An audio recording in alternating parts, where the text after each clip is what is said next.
Hello everybody! Mon séjour à Londres est sur le point de se terminer. Sniff! Heureusement, il me reste encore une journée pour en profiter. Et cette journée, je vais la passer avec une Alsacienne, bien évidemment. La voici, l'Alsacienne du jour. Il s'agit de Marie-Émilie Amand, 34 ans. Elle est originaire de Kems dans le Haut-Rhin. Elle habite à Londres depuis 3 ans où elle travaille comme agent de relocation. C'est elle qui aide les Français dans leur installation dans la capitale anglaise. Salut Marie! Salut Philippe! Ça va?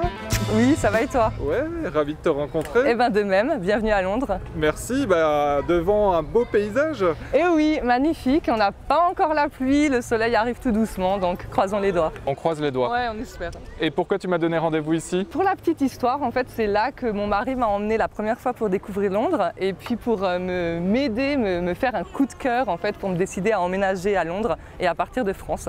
Ce qui a très bien marché puisque je suis là aujourd'hui. C'est en septembre 2013 que son mari est venu s'installer en Grande-Bretagne. Marie-Émilie l'a rejoint quelques mois après avec leurs 2 filles. Aujourd'hui, la jeune femme s'est plutôt bien acclimatée. La conduite à gauche, alors pas évident au début, effectivement. Volant à droite, rouler sur la file de gauche. Mais bon, écoute, pour l'instant, pas d'accident. Mon mari rigolera en entendant ça. Mais donc écoute, ouais, non, pas évident, mais on s'y fait après, c'est comme tout. Puis maintenant, c'est en rentrant en France que c'est difficile pour moi de conduire. Direction Greenwich, le quartier préféré de Marie-Émilie. C'est ici qu'elle habite et qu'elle aime se balader. C'est un véritable petit coin de paradis. Les ruelles, les marchés, les pubs, ici tout est trop mignon. Ce n'est pas pour rien que le quartier est inscrit au patrimoine mondial de l'UNESCO. Et pourquoi avoir décidé de venir à Londres? Eh ben écoute, Londres, tout simplement parce qu'on aimait bien la culture anglo-saxonne. On trouvait que c'était aussi une chance pour nos filles de devenir bilingues très jeunes. Et parce que Londres, c'est une ville pleine d'opportunités qui bouge sans cesse, quoi. Donc c'est très exaltant. Et dans la culture anglo-saxonne, le pub tient une place très importante. Comme de vrais Anglais, nous nous y rendons pour le déjeuner. Ce sera pommes de terre au four pour Marie-Émilie et burger pour moi, le tout avec une magnifique vue sur la Tamise. On se sent bien loin du tumulte de la grande ville. Je trouve que Londres, c'est notamment un des charmes de Londres, c'est que tu as plein de petits quartiers et du coup tu retrouves très facilement une ambiance de village en fait, avec tes petits commerces, donc t'es pas si déboussolé que ça. T'as un peu l'impression d'être à Kems. Bah voilà, un petit peu, sauf que tout le monde parle anglais. On met le cap sur Covent Garden, un autre quartier de Londres. Sa place centrale est un véritable théâtre à ciel ouvert. Nous visitons le marché couvert avant de nous engouffrer dans les ruelles.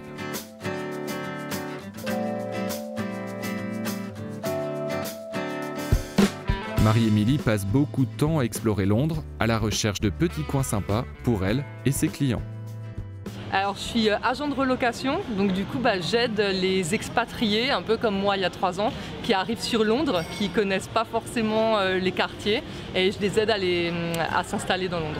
C'est vrai qu'il est sympa ce quartier. On y resterait bien des heures, mais il est déjà temps pour nous de rentrer. Et il y a du monde à la maison qui nous attend. Antoine, Alsacien, lui aussi, est rentré de son travail dans une grande banque britannique. Charlotte, 7 ans, et Apolline, 4 ans, viennent de terminer l'école.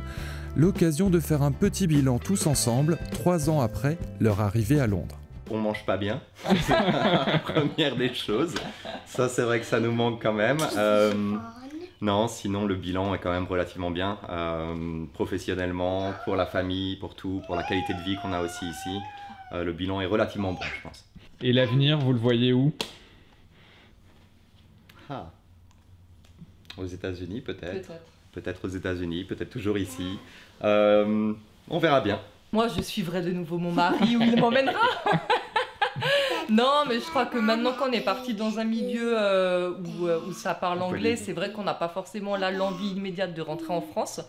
Donc après, peut-être ici, peut-être aux États-Unis, peut-être. Mais je crois qu'on est spontané, donc en fait, on n'a pas trop du long terme, quoi. On est spontané. On est spontané, en fait, je pense. Ouais. C'est la vie qui décidera. En attendant, profitons de ces instants londoniens.